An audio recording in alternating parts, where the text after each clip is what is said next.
कुलुसी 3 अध्याय उसके 16 पद। मसीह के वचन को अपने हृदय में अधिकाई से बसने दो। है ना, लिखा है कि मसीह के वचन को अपने हृदय में अधिकाई से बसने दो। हृदय कहने से रेणु बहन शास्त्र जो है हमारे पेट को दिखाता है, और साइंस की भाषा में हमारा हार्ट है, धड़कन। पर शास्त्र जो है पेट को बताता है, इंगित करता है। इसलिए कि पुराने लोग बोलते थे ना कि इसके पेट में दांत है, पेट में इसका खून है, बोलते थे। समझ रहे? तो यहाँ उसी बात को परमेश्वर हमें सिखा रहा है कि मसीह के वचन को अधिकाई से अपने हृदय में बसने दो। कहने का मतलब है कि हमारा हृदय मतलब हमारा पेट खाली नहीं होना चाहिए। आपको पता है कि जब हमारा पेट, हमारा हृदय जब खाली होता है तो वहीं शैतान एंटर करता है, वहीं घुसता है। इसीलिए लोग बोलते हैं ना कि खाली जगह शैतान का, खाली घर शैतान का बोलते हैं ना। तो हमें खाली नहीं रहने देना है। परमेश्वर के वचन को हमारे अपने हृदय में अधिकाई से बसाना है। इसीलिए फिलिप्पी 4 उसके 7 पद में क्या लिखा है?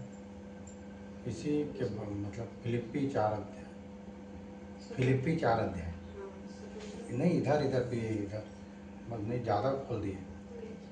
हाँ, इसी फिलिप्पी के बाद ही कुलुसी है। फिलिप्पी 4 अध्याय उसके 7 पद।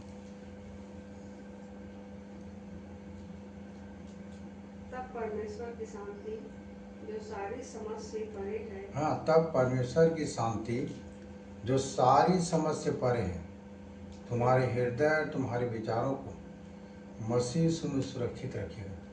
कहने का मतलब ये कि हमारे हृदय में परमेश्वर का वचन अधिकाई से बस गया है। और जहाँ वचन की बात है, आदि में वचन था, वचन परमेश्वर के साथ था और वचन परमेश्वर था।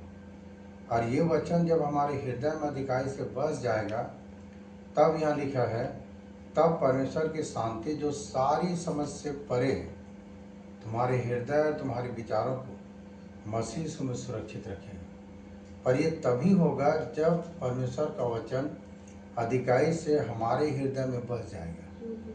और यदि हमारे हृदय में यदि परमेश्वर का वचन नहीं बसा है तो बोलते हैं ना, आज मुझे चिंता लग रहा है, मुझे बेचैनी लग रहा है, व्याकुल लग रहा है, मुझे अच्छा नहीं लग रहा है दुनिया को देखकर।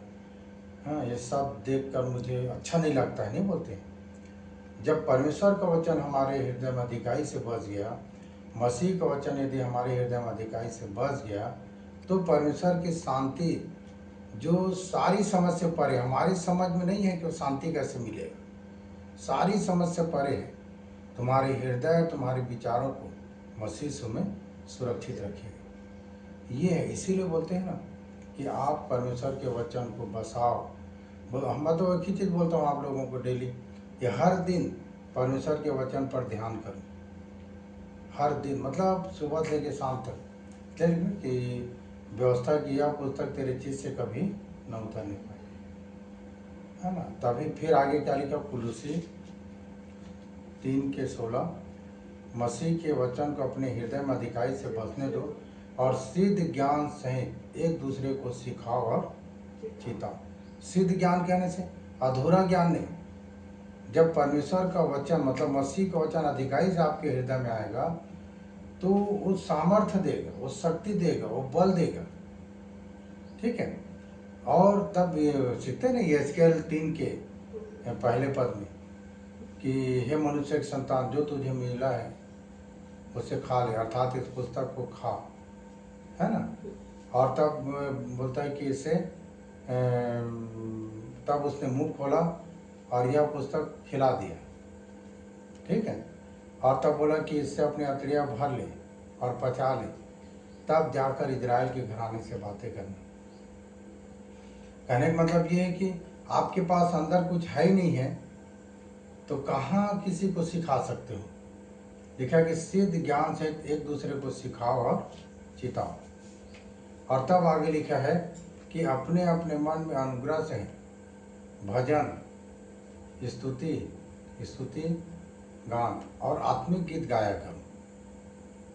तभी होगा। जब अंदर खाली है तो कहाँ के भजन, अंदर खाली है तो कहाँ की स्तुति, अंदर खाली है तो कहाँ आत्मिक गीत। आत्मिक गीत तभी होगा जब आत्मिक वचन हमारे अंदर होगा। तो फिर वो बातें अलग हो जाएगी ना, फिर हम अलग हो जाएंगे, हमारा जीवन अलग हो जाएगा।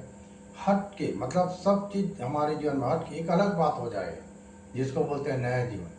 पर एक तब होगा जब आप मसीह के वचन को अपने हृदय में अधिकाई से बसने दोगे या बसा लोगे। ठीक है, तो इन्हीं बातों पर आप ध्यान करना, दुआ करेंगे।